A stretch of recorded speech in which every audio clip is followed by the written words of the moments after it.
මම කරන්න යන්නේ අද ශ්‍රිතයක් ඔස්සේ තියෙන දිග කොහොමද ගන්න කියලා. උදාහරණයක් වශයෙන් මම මෙහෙම කරන්නම් දැන්. වැඩි අඳුර ගන්න හදන්නේ. එන්න මෙහෙම. අපි හිතමු මෙන්න මෙහෙම තියෙනවා ශ්‍රිතයක්. මෙහෙම තියෙනවා දැන්. මේක අපි හිතමු y සමානයි fx ශ්‍රිතය කියලා හිතමු. මේක ඇවිල්ලා y සමානයි fx ශ්‍රිතය. දැන් මට ඕනේ මෙන්න මේ සිම්පල් a කියන තැන ඉඳලා මේ සිම්පල් b කියන x අගය දක්වා තියෙන මේ ශ්‍රිතයේ දිග මෙහෙම දිග නෙමෙයි මේ ශ්‍රිතයේ දිගේ ඇවිදගෙන ගියොත් කොච්චරක් මෙහෙම මෙතෙන්ට එනකම් එනවද කියන දිග. හරි. මෙන්න මේ ශ්‍රිතයේ දිග තමයි ඕන වෙන්නේ. මේ දිග එහෙම නෙමෙයි මේ දිග එහෙම නෙමෙයි මේ ශ්‍රිතයේ ඔස්සේ දිග. දැන් මම කරන වැඩේ මම මෙන්න මේ වගේ ලක්ෂයක සාධාරණ ලක්ෂයක් සලකනවා. ඒක මම හිතනවා මෙහෙම x දුරකින් මෙන්න මේක තියෙන්නේ කියලා. මම හිතනවා එතන ඛණ්ඩාංකය මෙහෙම y උස තියෙන්නේ y ඛණ්ඩාංකයක් සාධාරණව කියලා. මම තව චුට්ටක් මෙතන ඉඳලා තව ඩෙල්ටා x දුරකට ගිහිල්ලා මෙන්න මෙහෙම තැනක් ලකුණු කරගන්නවා. මේක ඇවිල්ලා මේක ඩෙල්ටා x වෙනවා. මම මේක එතකොට මේ පැත්තේ මේ උස එන්නේ. එතකොට මම ගත්තොත් එහෙම මම මෙහෙම රේඛාව ගෙවුවොත් එහෙම මේ ටික අපිට y කියලා කිය හැකි. මේ පොඩ්ඩක් මෙයා වැඩි වීම නිසා මෙතනිනුත් වැඩි වෙනවනේ. මම මේක කියනවා ඩෙල්ටා y කියලා කියනවා. දැන් මට මේ ශ්‍රිතය ඔස්සේ තියෙන දැන් මේ මෙහෙම පොඩි වක්‍ර කැලලක් තිබ්බට මට මේක ඉතා කුඩා නිසා සරල රේඛා ඛණ්ඩයක් කියලා මෙහෙම හිතලා මේ වක්‍රය ඔස්සේ තියෙන මේ ඉතා කුඩා දිග වක්‍රය ඔස්සේ තියෙන ඉතා කුඩා දිග මම ඩෙල්ටා l කියලා ගන්නවා. මේ ලක්ෂ දෙක අතර දුර එහෙම නෙමෙයි. ලක්ෂ දෙක අතර වක්‍රය ඔස්සේ තියෙන දුර මම ඩෙල්ටා l කියලා ගන්නවා. ඉතින් මෙතන ඉතා කුඩා නිසා මේක සරල රේඛාවක් කියලා අපිට උපකල්පනය කර හැකි. ඊට පස්සේ අපි කරන්නේ පයිතගොරස් ප්‍රමේයෙන් මේ ඩෙල්ටා l ට සම්බන්ධතාවයක් හදා ගන්නවා. බලන්න. පයිතගොරස් ප්‍රමේයෙන්. ඉතින් මට පුළුවන් දැන් මෙතනින් ඩෙල්ටා l ගේ වර්ගය සමානයි ඩෙල්ටා x ගේ වර්ගය ධන ඩෙල්ටා y ගේ වර්ගය කියලා ලියන්න. මෙතනින් එනවා ඩෙල්ටා l ගේ වර්ගය ඩෙල්ටා l සමානයි ඩෙල්ටා x ගේ වර්ගය ධන ඩෙල්ටා y ගේ වර්ගයේ වර්ගමූලය කියලා. ඉතින් මට පුළුවන් මෙතනින් ඩෙල්ටා x එකක් මම එළියට ගන්නවා මෙහෙම. එක ධන එතකොට මෙතන ඩෙල්ටා y බෙදීම ඩෙල්ටා x ගේ පූර්ණ වර්ගයක් හැදිලා. මෙහෙම එතෙන්ට ඩෙල්ටා x එකක් මෙහෙම එනවා. ඉතින් එතකොට දැන් මේ තියෙන්නේ මේ කුඩා රේඛා ඛණ්ඩය සඳහා වූ xy අක්ෂ අනුබද්ධයෙන් හැදිච්ච සම්බන්ධතාවය. දැන් මම මේ ඩෙල්ටා x කියන කෙනා බිඳුව දක්වා සීමාව සැලකුවොත් එහෙම ඉතා කුඩා වුණොත් එහෙම මේ ඉතා කුඩා තියෙන ඩෙල්ටා l කියන මේ දිග මෙන්න මෙහෙම පොඩි ඩොට් එකක් වගේ රේඛා ඛණ්ඩයක් බවට පත් වෙනවා. ඩොට් එකක් මෙහා ඇවිල්ලා මෙහෙම ඇවිල්ලා මෙතන සම්පාත වුණාට මේ ලක්ෂය එතන ඩොට් එකක් වගේ පෙවුනට එතන පොඩි ලක්ෂ දෙකක් වගේ පොඩි ગેප් එකක් තියෙනවා. එතකොට මෙතන පොඩි දිගක් තමයි හැදෙන්නේ. ඉතින් එතකොට මම මේක සීමාව සැලකුවා මෙතන පොඩි ඩොට් ටිකක් වගේ පොඩි රේඛා ඛණ්ඩයක් හැදෙනවා කියලා ඔයාලට තේරෙනවා. දැන් මම මෙහෙම කියනවා. ඩෙල්ටා x කියන කෙනා බිඳුව විට මොකද වෙන්නේ? මේ ඩෙල්ටා l දිග ඉතා කුඩා රේඛාවක් බවට පත් වෙනවා. ඉතින් ඒ ඉතා කුඩා රේඛා තමයි දැන් මම මේ ලියන්නේ. ඩෙල්ටා x බිඳුවට යනවා. මෙතන delta l limit delta x බිඳුවට යනවා. මේව එක ධන ඩෙල්ටා y බෙදීම ඩෙල්ටා x ගේ වර්ගය මෙතන ඩෙල්ටා x කියලා එනවා. ඉතින් මෙතන තියෙන්නේ මේ ඉතා කුඩා රේඛා. මේ ඉතා කුඩා රේඛා මේ පොඩි මේකම මෙහෙම සීමාව සලකනවා. මෙතන ඉතා කුඩා රේඛාවක් හැදෙන්නේ. මේ ඉතා කුඩා රේඛා මේ සාධාරණ අවස්ථාවනේ විවිධ මේ පරාසය තුල තියෙන A සහ B පරාසය තුල තියෙන විවිධ x අගයන් දාලා මේ ඉතා කුඩා රේඛා මෙහෙම එකතු කරගෙන ගියොත් එහෙම අපිට මේ වක්‍රය ඔස්සේ හම්බෙන AB වක්‍රය ඔස්සේ AB දිග හම්බෙනවා. ඉතින් මම මෙහෙම ලියනවා. වක්‍රය ඔස්සේ අවුලින් කියනවා. මෙහෙම ලියනවා. හරි. දැන් මෙතන ගත්තොත් එහෙම වක්‍රය ඔස්සේ AB දිග AB දිග සමානයි සිග්මා x සමානයි a සිට x සමානයි b දක්වා මේ ඉතා කුඩා කොටස් වල එකතුව. ලිමිට් ඩෙල්ටා x යනවා බිඳුවට මෙතන ඩෙල්ටා l කියලා එනවා.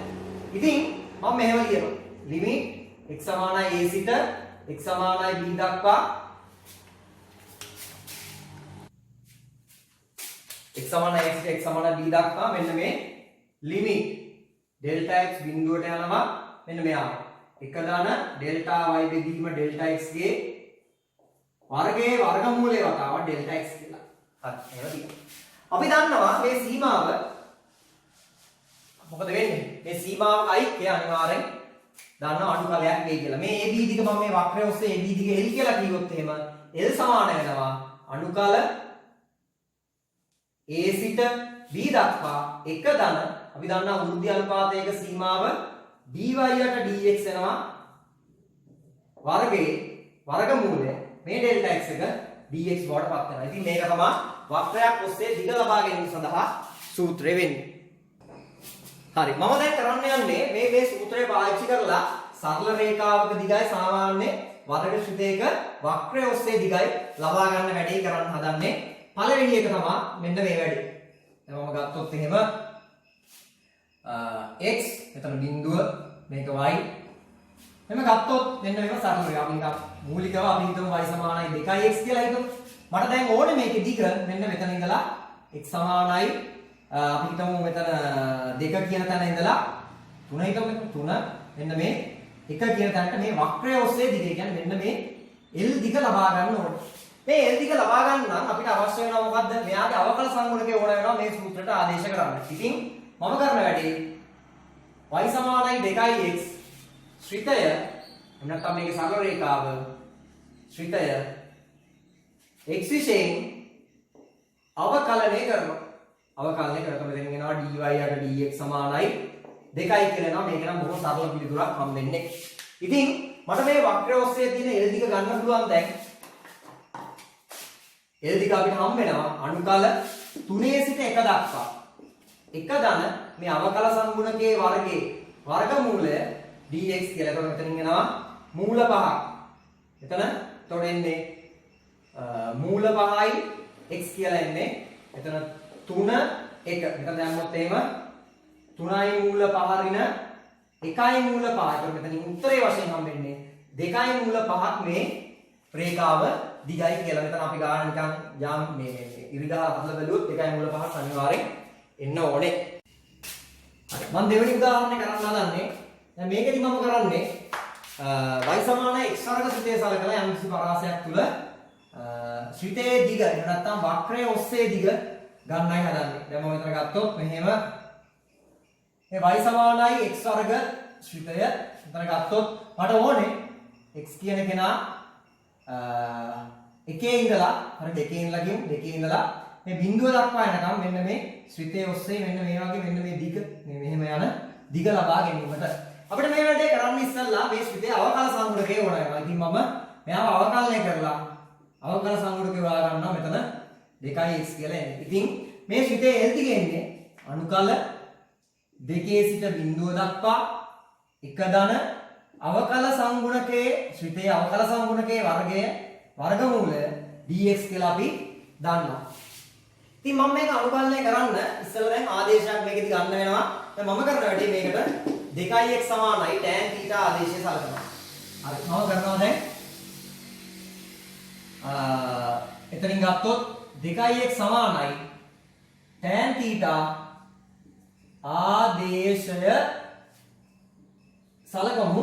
මෙතන ගත්තොත් එහෙනම් මම මේක අවකලනය කරනවා. θ විශේෂයෙන් අවකලනය කරොත් එහෙනම් මෙතන 2යි dx ට d සමානයි sec වර්ග θ වෙනවා. ඉතින් මට පුළුවන් මෙතනින් dx උක්ත කරලා ලියා ගන්න dx සමානයි භාගයයි sec වර්ග θ වතාවක් d කියලා ලියන්න පුළුවන්. ඉතින් මේ ආදේශ භාවිතයෙන් මේක පරිවර්තනය කරගත්තා වගේ අපි මේක සීමාව පරිවර්තනය කරගන්න ඕනේ. ඉතින් මම කරන්නේ x සමානයි 2 විට මෙතනට දානවා. මේක දැම්මම මෙතන 4 4 සමානයි tan theta. ඉතින් මෙතනින් එනවා ගත්තොත් මෙතනින් theta සමානයි tan inverse 4 කියලා එනවා. මම මෙතන alpha කියලා දාලා තියාගන්නවා. alpha. හරිද?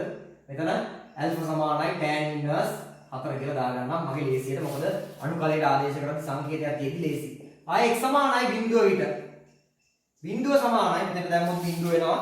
බිඳුව එනවා. එතකොට මෙතන tan theta.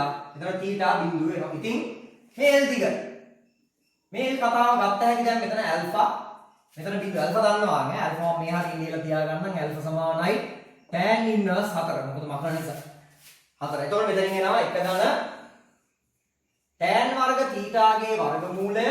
මෙතන dx වෙනකොට මෙතන තියෙන dx වෙනකොට මෙතනින් ගන්න හැකි භාගයයි sec වර්ග theta d theta කියලා. අපි දන්නවා එක දන tan වර්ග theta කියලා කියන්නේ sec වර්ග theta. sec වර්ග theta ගේ වර්ගමූලය sec theta වෙනවා. එතකොට මෙතනින් එනවා මේ භාගය ලියන්නම් මෙතන alpha බිඳුව sec වර්ග theta වතාවක් sec theta. මෙතන sec වර්ග theta වර්ගමූලය sec theta. මේ sec theta වතාව sec වර්ග theta කියන්නේ sec ඝණය theta d theta වෙනවා. හරි දැන් අපිට තියෙන්නේ මෙයාගේ අනුකලනය බලන්න. මෙයා තමයි දැන් මේ L කියලා කියන්නේ. හරි. දැන් මෙතන මොකද තියෙන්නේ? හරි. දැන් මම කරන වැඩේ මෙන්න මේ sec ඝණය alpha ගිරලා බිඳුව දක්වා sec ඝණය theta අනුකලනය කරනවා. මම මේක දාගන්නම් I කියලා. ඒක ලේසි. මෙතන I හොයලා මෙතන දැම්මම නම් වැඩේ හරි. දැන් හරි. දැන් මෙතන I සමානයි අනුකල alpha ගේ සිට බිඳුව දක්වා sec ඝණය theta d theta වෙනවා. එතන මෙතන මම තව එකක් ලියා ගන්න. L සමානයි භාගයයි I කියලා තියෙනවා. හරි. sec ඝණය theta. උඩම කරමු.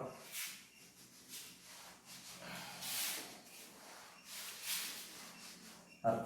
දැන් මම මේක අනුකලනය කරනවා. දැන් කොටස් වශයෙන් අනුකලනය යන්නේ alpha සිට බිඳුව දක්වා sec theta sec වර්ග theta d theta. මෙතන අනුකල alpha සිට බිඳුව දක්වා sec theta. මෙතන d theta. මෙතන tan theta එනවා. d theta. මේක කොටස් වශයෙන් අනුකලනය කරද්දී මෙතෙන්ට එනවා sec theta tan theta. මෙතන alpha බිඳුව ඍණ අනුකල alpha සිට බිඳුව දක්වා tan theta වතාවක් sec theta ගේ අවකලනය වෙන්නේ sec theta tan theta. ඒකට මෙතන sec theta සහ tan theta එක වෙනවා. මෙතන tan වර්ග වෙනවා. ඒ නිසා මෙහෙම ලියනවා මම. ඊට පස්සේ මෙතනින් එනවා sec theta tan theta.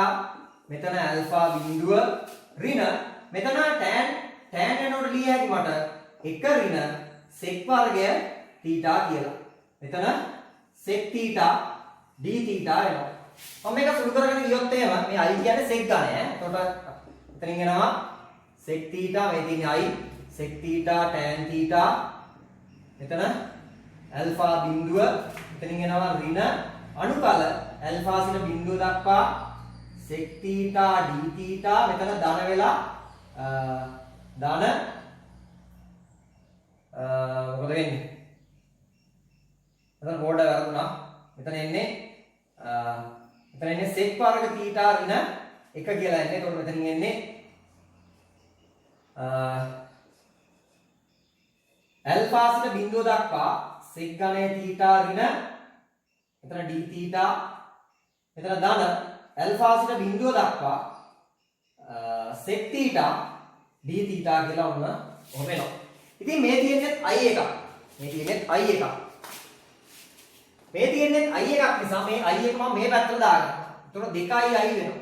එතනින් එනවා sec theta tan theta alpha සිට බිඳුව දක්වා මෙතන අපි sec theta ගත්තොත් අනුකලනය කරොත් ln sec theta ධන tan theta වෙනවා. මාපාංකය දාන්නම්. මෙතන alpha ඉඳලා බිඳුව දක්වා කියලා අපිට එන්නේ. මෙතන යට උඩ alpha යට බිඳුව. ඉතින් මෙතන 2i. මම සුළු කරන් යද්දී එතන එන්නේ කොහොමද දැන්? මම මේකට ආදේශ කරනවා. 2i සමානයි. එතනින් එනවා sec alpha. sec alpha tan alpha ඍණ sec බිඳුව tan බිඳුව නම් බිඳුවයි. මෙතන දාන ln alpha දැම්මොත් sec alpha tan alpha ඍණ ln sec බිඳුව දාන tan බිඳුව නෝ එකක් එනවා. හරි දැන් මෙතන මේ tan alpha කොට ත්‍රිකෝණයක් මේ හරියෙන් ගහගත්තොත් එහෙම 4 1 මෙතන 16 මූල 17ක් අපිට එන්නේ. ඉතින් මෙයාට දැන් අපි ආදේශ කරමු මේ ත්‍රිකෝණයෙන් බලලා ඉවර වෙලා.